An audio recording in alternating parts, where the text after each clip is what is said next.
Di ko naman akalain na di ko rin inaasahan pa. Narito tayo ngayon upang matunghayan ang napakainit, nagbabaga at talaga namang pinaka-inaabangan na latest issue ni Ate Erica. Sa pagpapatuloy ng ating istorya ay may binasa si Kalingap Val na comment ng isang kalingap sa kanyang channel. Nireplyan nito ang sinabi ni Lolo Miguel sa vlog na meron daw mga bisyo si Ate Erica. Sinabi ng netizen na ito na hindi ba daw kasalanan ni Lolo Miguel na nagkaroon ng bisyo si Ate Erica. Ito ay dahil ng mga panahon na yon ay nasa poder pa ni Lolo Miguel si Ate Erica. So ibig sabihin daw ay responsable pa rin daw si Lolo Miguel sa mga nangyari kay Ate Erica at kung bakit ito nagkaroon ng bisyo. So ako po bilang isang kabahagi ng ating programa at part ng Kalingap. So ito po mga Kalingap, no? Huwag kayong magsawa. Huwag kayong magsawa. Libre na nga ito. Wala itong monetization. Naka-off kaya. Naka-off po yan, no? Pero mayroong ads mga Kalingap. Nalabas ng ads. Kuya Bal, bakit may ads yung live mo at yung mga video mo kay Tatay Miguel? Yan po ay uso ngayon. Yan ang uso ngayon. Bakit po? Yung mga vlogger na wala pang 1,000 subscriber, may mga ads na agad eh. Yan ang ginawa ni YouTube. Para kumita rin po siya. Ha? Ako po, okay lang sa akin na walang kita. May palipad naman eh. May palipad naman. Ito mga Kalingap po, mga kaibigan, mayroong na-i-post dito si Miss Tunyakaw. Di ko na sabing iini. Sabi ni Bupil, Genie raw. Ito mga Kalingap, mga kaibigan, no? Sabi ni Miss Tunyakaw, sagutin ko pala yung sinabi mo na nagbisyo si Erica, Lolo Miguel. Ano? Sasagutin po mga Kalingap ni Miss Tunyakaw yung sinabi po ni Tatay Migs na may bisyo po ining si Erica. Anong sabi niya? Di ba nasa poder nyo siya? Ikaw ang may kasalanan. Bakit ganon ang nangyari? Yung sabi dito ni Miss Tunyakaw, mga Kalingap. Sabi pa nga sa comment ay si Lolo Miguel daw ang pinaka-responsible sa mga nangyayari sa buhay ni Ate Erica. Ito daw ay dahil si Lolo Miguel ang nagpalaki kay Ate Erica. Kaya kung natututo daw ito na magsugal o ng mga bisyo ay si Lolo Miguel pa rin daw ang punot dulo nito. Dahil si Lolo Miguel daw ang head of the family o ang padre di pamilya.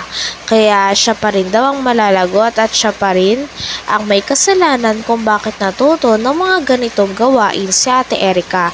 Dapat daw ay sinaway niya si Ate Erica nung nalaman niya na may mga ganitong nangyayari.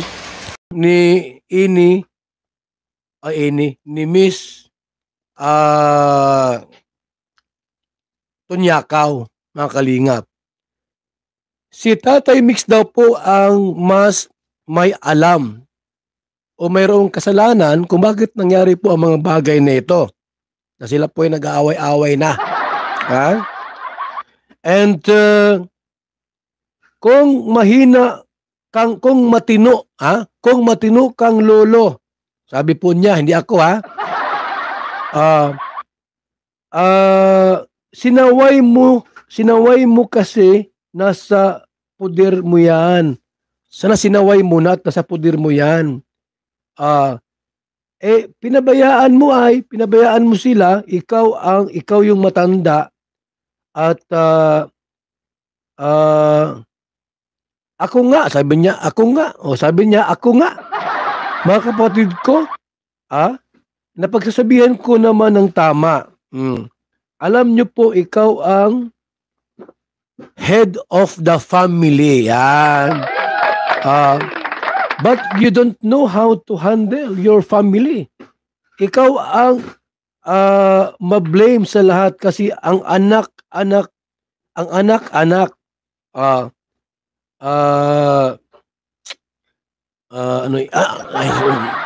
anong sabi mo? Ikaw ma-blame sa lahat kasi kasi nag-anak ka ng marami. Di na kayang buhayin, nag-anak ka ng marami na hindi mo kayang buhayin, tapos magreklamo kang matanda ka. Yun lang. At magtrabaho ka. Magtrabaho ang mga anak mo. Sa malayo, ikaw ang punot dulo kung anong klaseng pamilya meron ka ngayon. You are the one who blame. Talagang dinidiin nga ng isang fan ang sisi kay Lola Miguel. Si Lola Miguel kasi ang nagpalaki kay Ate Erica at sa kanyang kapatid na si Ate Sheila May simula bata pa lang sila. Bata pa nga lang daw sila, hinahatid na sila ni Lola Miguel sa kanilang eskwelahan. Ito din ang papakain sa kanila, gumagastos sa kanilang mga gastusin at ito rin ang sumusuporta sa kanilang mga pangarap. Ngunit dahil nga sa hindi kaaya-ayang nangyari sa paglaki ni Ate Erica ay nagbago ang ugali nito at iniwan niya sila Lola Miguel nung nagkaroon na sila ng pera ng kanyang kapatid. Ngunit sabi nga ng isang fan ay kasalanan pa rin daw lahat ito ni Lola Miguel. Sa kaguluhang ito.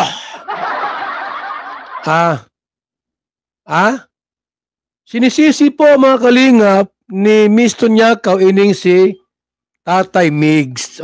Sinisisi po niya. At kailangan mo ungkatin ang nakaraan nyo. Ikaw din ang mapasama. Ikaw rin ang mapasama. Kasi ikaw ang head of the family. Ngayon, sisingilin mo ang bata sa pagpapalaki sa kanya? Kasalanan ba nila? Hindi! Kasalanan mo yan.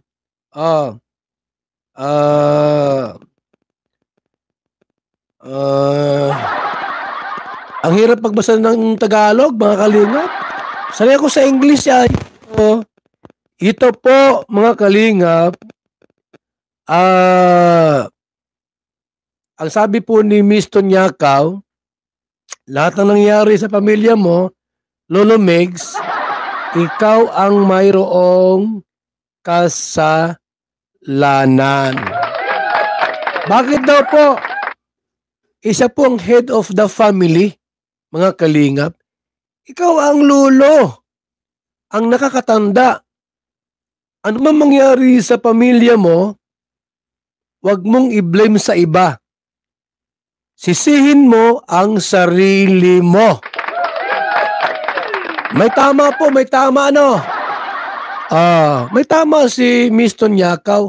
Sisihin mo ang sarili mo, huwag si Erica at si May. May tama ba? May tama din po ano? Kasi nga lumalabas kasi mga kalingap na parabagang ang may kasalanan ay itong mga apo niya at yung anak niya, mga kalingap.